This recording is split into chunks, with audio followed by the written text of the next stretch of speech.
You've probably heard a lot about improved car safety.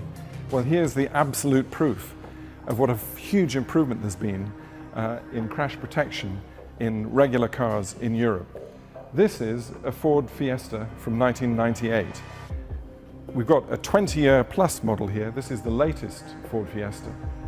The two cars crashed together at 40 miles an hour, 64 kilometers an hour, and the results are spectacularly different.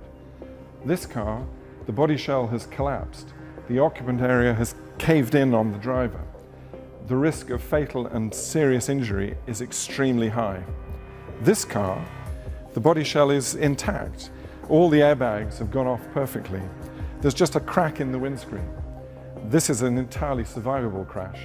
This one, a fatal crash. This is all the result of improved crash test standards that came into force in 1998 across the EU. And we've seen benefit after benefit, year after year.